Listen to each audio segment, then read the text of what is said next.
Bonjour à tous. Voici la composition de l'équipe de France qui va affronter l'Écosse samedi 10 février à Édimbourg. Première ligne. Cyril Baille, associé à Peato Movaca et Winnie Antonio. Deuxième ligne.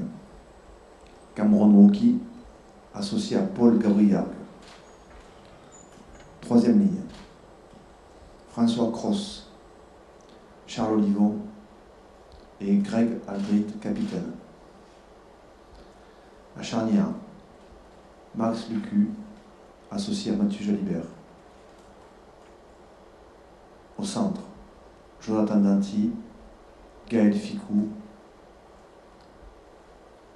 Sur les ailes, Louis Bielbarré, Damien Penaud. À l'arrière, Thomas Ramos. Les finisseurs, Julien Marchand, Sébastien Toffé-Fénois, Dorian Aldeguerri.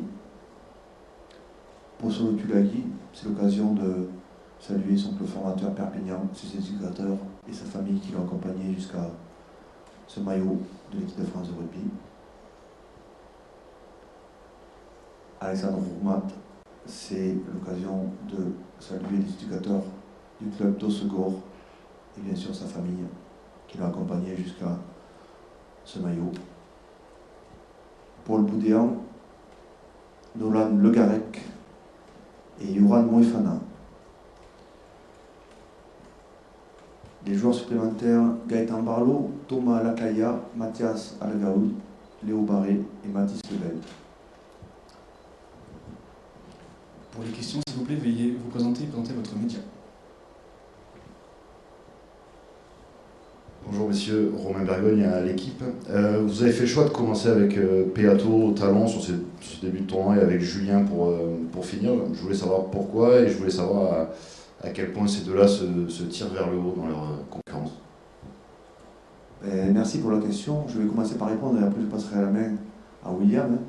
Ça fait maintenant quasiment 4 ans. D'abord Julien qui a débuté l'aventure avec nous en 2020, de février 2020, en tant que titulaire au talonnage. Julien qui fait partie de nos leaders, notre groupe de leaders depuis maintenant 4 saisons. Et Peato qui est arrivé très vite dans le groupe et qui a rapidement fait sa place pour devenir titulaire à l'heure actuelle, enchaîné de série de matchs qui a de grande qualité, qui fait qu'aujourd'hui ces deux joueurs au poste de talonneur nous donnent totalement satisfaction, mais je pense que William peut être plus précis sur le poste et sur les joueurs. Bonjour à tous. Mais déjà, ce sont deux joueurs qui ont l'habitude de jouer ensemble et pas d'être en concurrence, mais traditionnés pour faire de la performance avec leur club. Et ce qui a été le cas avec nous par le passé. Lorsque Julien, malheureusement, s'était un petit peu blessé avant le match de All Black, Peato avait repris la main de fort belle manière. Julien est revenu avec son caractère, toutes ses qualités bien évidemment. Et malheureusement, sur ces dernières semaines, sur la Coupe du Monde, Julien n'a pas pu jouer avec nous et Peato a fait une très très belle Coupe du Monde. Et aujourd'hui, la possibilité d'avoir les deux est une vraie plus-value pour l'équipe. Et sur l'équilibre de départ, avec de la puissance un petit peu autour de lui, avec d'autres joueurs, il nous semblait important d'avoir cette complémentarité qui fasse que, également sur la fin de match, on va avoir une équipe avec beaucoup de puissance, avec l'apport de Julien. Je rajouterai complémentarité et complicité. Il y a, pour les voir regarder vivre et s'entraîner et travailler ensemble et se préparer les matchs et jouer les matchs, beaucoup de respect entre eux, beaucoup de complicité qui est liée bien sûr de leur vécu en club et qui continue à se propager lors de leur vécu en équipe de France. Donc ce sont vraiment des joueurs forts et leaders de notre 15 de France. Bonjour, Fanny Lechevestrier, Radio France. Une question pour Fabien. Est-ce qu'il y a eu la tentation ou la question de lancer des jeunes après la défaite contre l'Irlande d'entrée, on pense à Posolo Tulagi, Nolan Legarec, ou pas du tout, vous aviez déjà décidé de mettre la même composition à peu près? Bonjour et merci pour votre question. Donc déjà, si on reprend le cas des deux joueurs que vous avez cités, Posolo Tulagi, c'est un joueur qu'on a appelé la veille du match. Donc, il était venu s'entraîner avec nous, mais avec les moins de 20 ans, et ou bien avec les joueurs supplémentaires, les 6. Et il n'avait pas participé du tout à l'organisation, au travail de touches spécifiques, de mêlées spécifiques de jeu. Il avait fait l'opposition. Il avait touché un peu du doigt le 15 de France, il avait baigné avec nous quelques jours. Et on l'a appelé la veille du match pour suppléer Romain Tanfenois, victime d'une infection qui est toujours en traitement, d'ailleurs on le salue, qui est toujours sous traitement. Et donc il s'est retrouvé propagé, projeté au stade Vélodrome en deuxième mi-temps, dans un contexte difficile et préparé à travers seulement 2 réunions à l'hôtel et un entraînement de veille de match. Il a fait une très très bonne rentrée, nous sommes très très heureux de sa rentrée. Nolan Le Garec, lui, a été préparé pour être un finisseur, et il a fait une très très bonne rentrée. Et il rentre dans notre groupe France maintenant depuis 2 ans, il a tourné au Japon, et il s'approprie petit à petit le poste, le rôle et le niveau international avec grande satisfaction, en tout cas en ce qui me concerne. Concernant en fait la modification de la composition d'équipe dont vous parlez, et donc qui dit intégrer des nouveaux joueurs, dit sortir des joueurs, ça n'a pas été le projet depuis qu'on travaille sur la composition d'équipe. Notre volonté, c'est le groupe, c'est l'équipe, c'est la solidarité, dans les grands moments comme dans les moments plus difficiles. Et nous avons performé par moments en groupe, nous avons perdu vendredi soir en groupe. Et l'idée que nous avons, à travers le staff, bien sûr, notre staff, l'idée que nous avons aussi avec les leaders, c'est de garder cette ossature et de donner bien sûr la place à des jeunes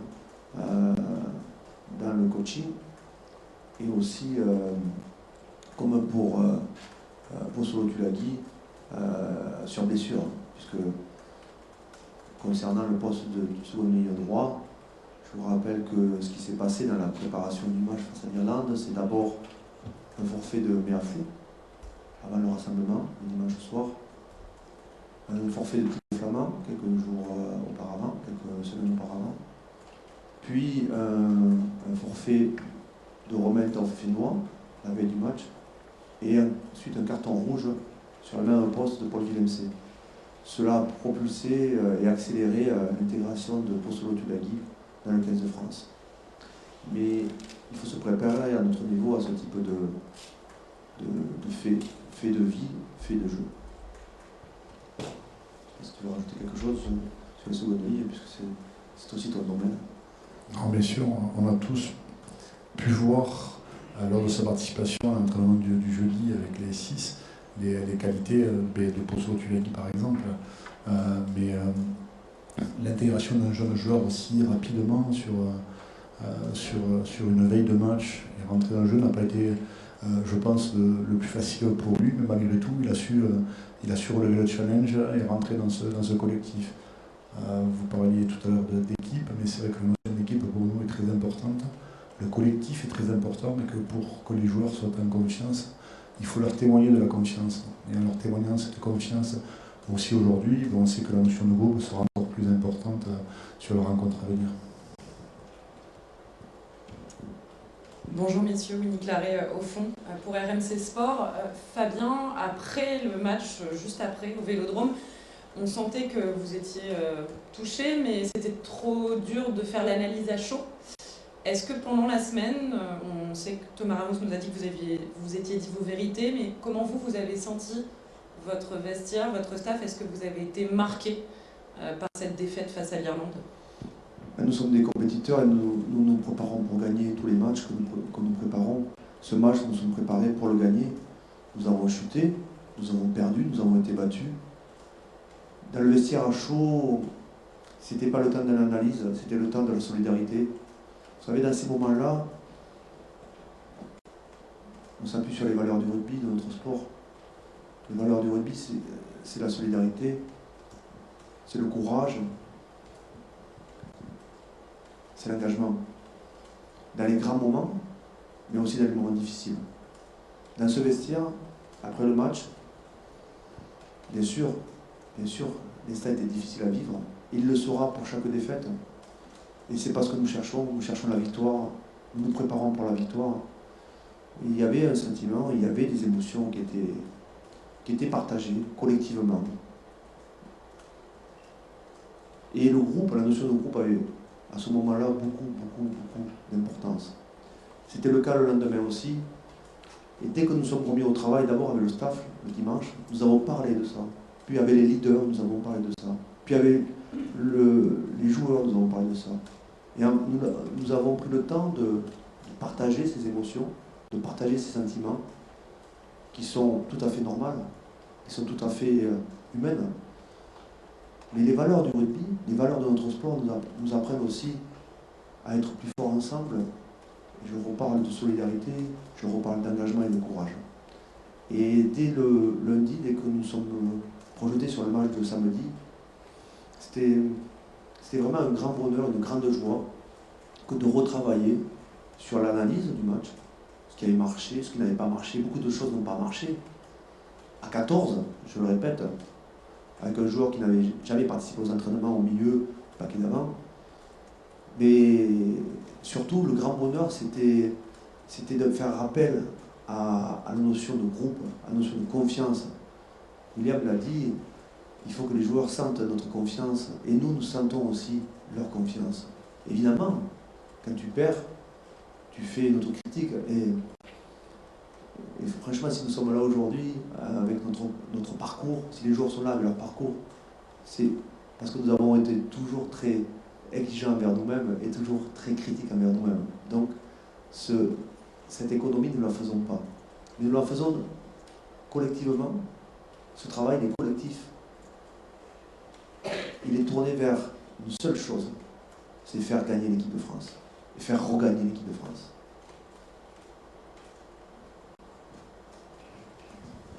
Fabien, est-ce que tu peux nous confirmer que Cameron Wauquiez reprend le leadership sur l'alignement? Est-ce que tu peux nous dire à quel point il a fait cruellement défaut vendredi dernier et ce qu'il va apporter sur cette rencontre où l'alignement écossais a montré quand même de belles aptitudes en prenant pas mal de ballons aux Gallois samedi dernier? Oui, merci pour la question. Donc, peut-être qu'avant de parler de Cameron Wauquiez et de son talent et de ses compétences, ce qui a fait défaut au paquet d'avant, c'est notre seconde ligne droit d'abord. Et oui, parce que dans un alignement en touche, votre numéro 5, il ne saute pas, ou il peut ne pas sauter, mais il est au milieu de l'alignement. C'est-à-dire qu'il est soutien avant, soutien arrière, il crée les espaces. Et donc quand vous jouez sans votre numéro 5 qui participe à toutes les touches, il faut le compenser par un joueur qui n'est pas censé participer à la touche. Donc ce qui nous a fait cruellement défaut en premier, c'est de jouer sans numéro 5 pendant quasiment 70 minutes. On peut s'adapter. Et on va dire que jusqu'à la 60e minute, on était à moins 7 à la marque. Jusqu'à la 60e, on était à moins 7. On s'est adapté. On a compensé. Mais il nous a manqué cruellement des armes pour harceler, pour mettre en difficulté et pour défendre aussi, pour défendre cette zone de conquête. Le retour de Cameron Wauquiez, c'est un joueur qui n'est jamais sorti du groupe, qui était finisseur. Et dans le projet, on avait besoin d'avoir un paquet d'avant qui, à 30 minutes de la fin, continue à travailler fort sans baisser de rythme. Et la tactique, elle était là. Malheureusement, parce que William, tu peux aussi en parler un peu, on n'a pas pu. Et les faits sont là. Fabien le disait, mais le seconde ligne est un petit peu la poutre, l'élément parfois invisible, mais qui fait que la structure autour de lui se passe bien. C'est lui qui peut donner de la hauteur sur la touche, qui donne ce point d'ancrage sur lequel les autres joueurs peuvent se raccrocher. Et c'est vrai que sur ce jour-là, avec l'absence de Paul liée aux circonstances, il a fallu malgré tout que d'autres joueurs qui ne jouaient pas à son poste puissent avoir de la suppléance sur le moment. Nous avons su nous réorganiser un petit peu autour. Cameron est rentré sur la fin de match et a essayé d'amener aussi tout l'apport qu'il pouvait faire sur le match. Mais c'était aussi notre premier match. Nous en avons discuté sur le début de semaine. c'était aussi notre premier match et il a fallu être structuré, être costaud pour arriver au final également à faire cette performance. C'est intéressant votre question parce que elle soulève aussi dans notre préparation qui était ultra courte, hein, vous savez, c'est le international, c'est difficile d'intégrer un nouveau joueur, il faut aller vite, c'est Paul Gabriel. Puis ensuite un autre nouveau joueur, c'est Posolo Tulagi, à ce poste-là, dans ce match qui était si particulier. Bien sûr, ça fait partie de notre mission, hein, de s'adapter aussi aux absences. Mais il ne faut pas oublier qu'il y a des joueurs qui ont un gros vécu avec nous, comme Romain Tao-Fénois, comme Paul Villemc, à nouveau, tu parles de Thibaut Flamand, qui déjà, dès le rendez-vous, ont déclaré forfait. Donc ça a été vraiment, et vous l'avez situé autour de Cameroun, mais je dirais autour des crans et des poutres, une problématique à gérer, qui a été bien gérée. Je dois dire qu'elle a été bien gérée par les leaders de touche. Un coup c'est Greg qui est rentré, un coup c'est Uni qui est rentré, un coup c'est Charles qui a fait le boulot. Et on a laissé beaucoup d'énergie à la réadaptation, à l'adaptation. Il fallait s'occuper de Posolo sur son placement, ça va vite. On a laissé beaucoup d'énergie là et il nous en a manqué ailleurs. Mais votre question elle est très, très intéressante parce que c'est un des faits marquants de ce match et de la quinzaine en fait de la préparation autour de ce poste-là. 4 et 5.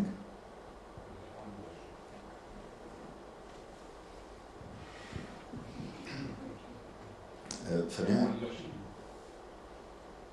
Oui, et le leadership, donc la capacité à se réadapter, je disais, à la fois de Charles, à la fois de Cameron quand il est rentré, et aussi de Greg. Donc en fait, le leadership il est partagé sur la touche entre Charles et Cameron. Voilà. Fabien, une question sur Charles, justement, qui n'est plus capitaine. Comment est-ce que tu as abordé le sujet avec lui et comment est-ce qu'il a pris la nouvelle?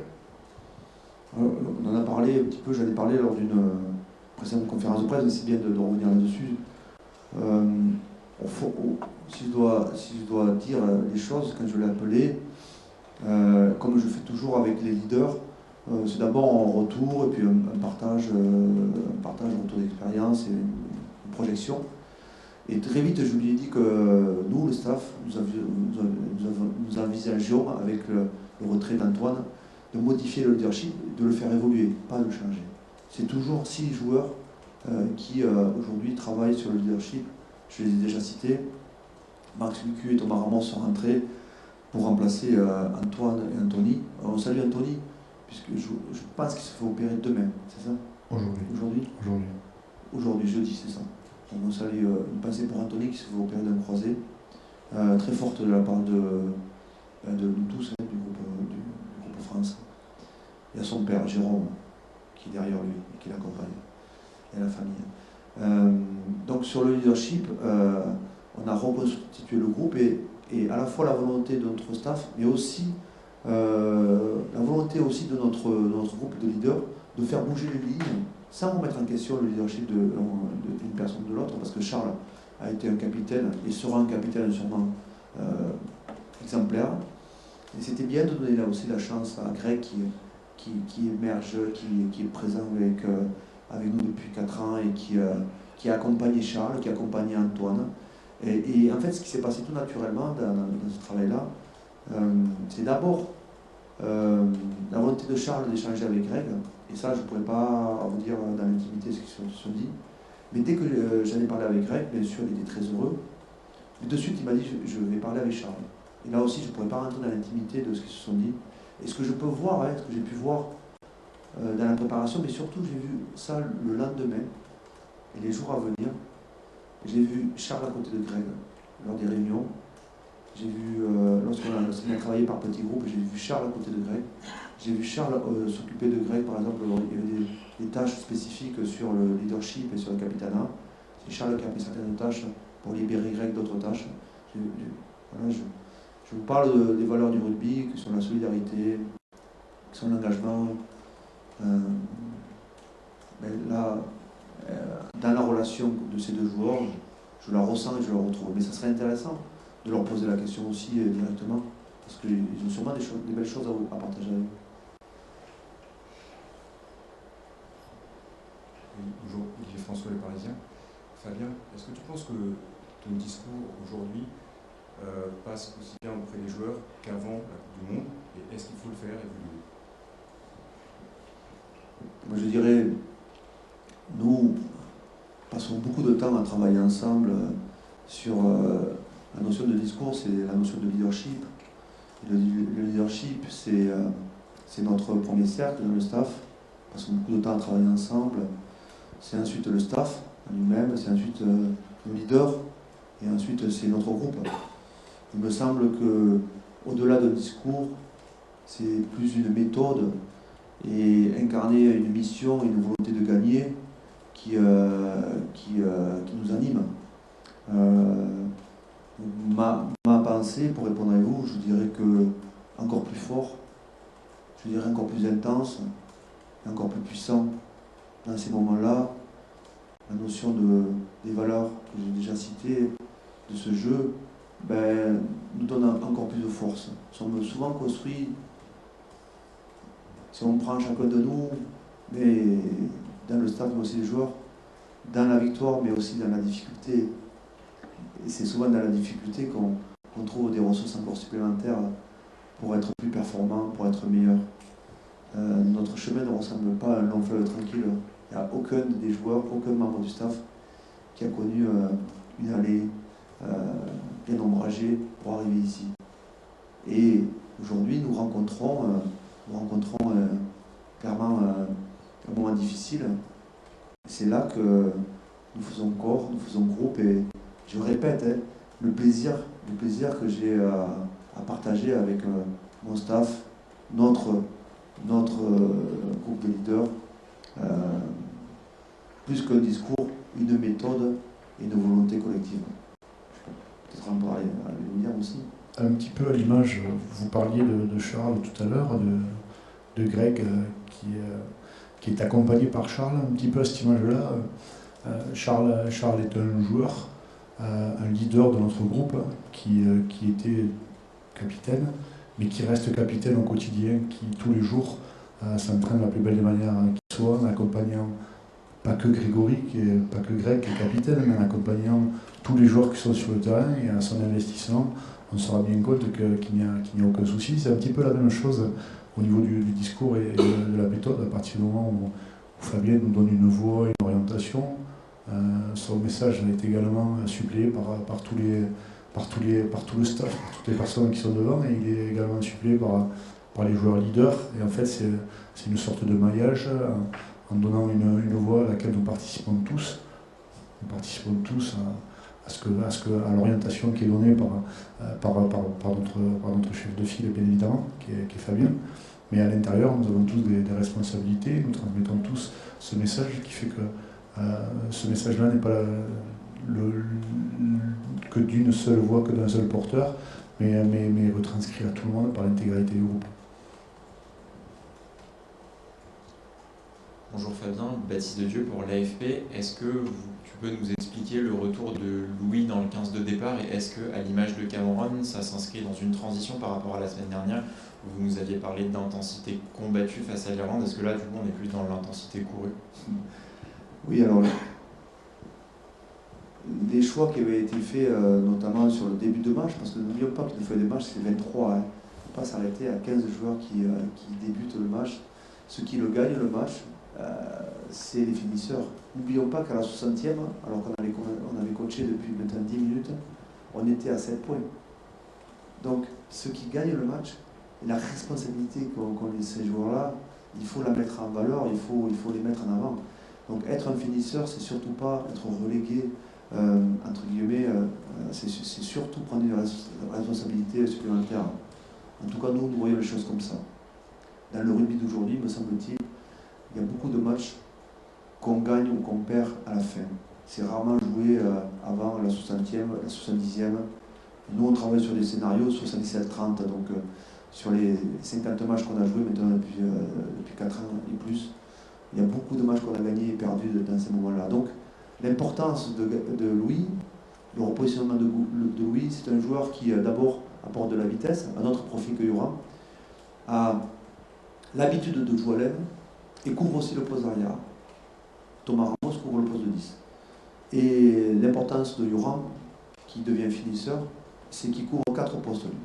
Lui, il couvre les postes de centre, et on imagine que dans un stade où les dimensions sont les plus grandes en Europe, 70 mètres de largeur, 68 en France par exemple, des abus de 14 mètres, c'est là où tous nos matchs sont joués le plus vite à 1 mètre par minute, c'est là où le ballon va le plus vite à 1 mètre par minute.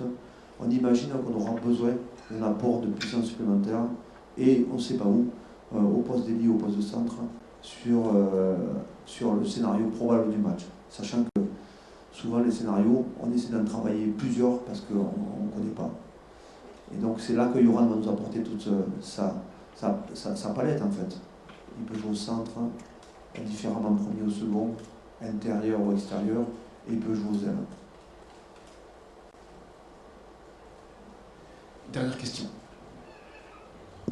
Bonjour messieurs, Wilfried Templier, RMC Sport. Fabien, est-ce que vous avez la volonté de changer votre jeu ces dernières semaines en termes de possession? Et est-ce que peut-être ça doit être digéré par le groupe pour avoir une meilleure animation? Vous ne devez peut-être pas, même si vous étiez 14, être forcément complètement satisfait de votre animation vendredi dernier. Ouais, c'est surtout le score qui ne nous satisfait pas, et le résultat. L'important c'est de gagner, quelle que soit l'animation que l'on met en place, elle est faite pour être performante.